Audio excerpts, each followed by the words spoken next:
আসসালামু আলাইকুম, সবাই কেমন আছেন? তো প্রতিদিনের মতো ওয়াশরুমে চলে গেলাম দাঁত ব্রাশ করতে এবং মুখটা ক্লিন করতে। তারপর চলে আসলাম আমার প্রিয় সফট ক্রিম মুখে এপ্লাই করতে এবং লিপে ভ্যাসলিনের দুটো জিনিস কিন্তু আমার অনেক প্রিয় জিনিস এপ্লাই করে চলে গেলাম বাগানের দিকে। আর এই হাঁসগুলোকে দেখলাম অনেক কিউট, অনেক সুন্দর। এই হাঁসের বাচ্চাগুলো আমার অনেক ভালো লাগে। আর চলে আসলাম বাগানে এই ঠান্ডা বাতাস খেতে। এটা কিন্তু শরীরের জন্য অনেক বেশি ওর আম্মু ডাকছিল চা খেতে, কিন্তু আমার লাল চা খেতে একদমই ভালো লাগে না। আম্মু বলছে তোমার গলা ব্যথার জন্য এটা অনেক বেশি উপকারী। আমি আর আপু দুজনে মিলে চা খেলাম। আর এই বিস্কুটটা আমার অনেক বেশি, তো কার কার আমার মতো এই বিস্কুটটা ভালো লাগে সবাই একটু কমেন্ট করবেন।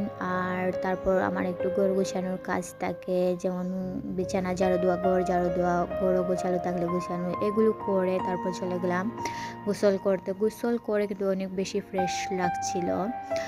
আর আমি কিন্তু খাঁটি সিলেটি। যারা যারা সিলেটি ভাষার কথা শুনতে চান তারা কমেন্ট করবেন। তারপরে এই যে আর্ট করতে বসে গেলাম।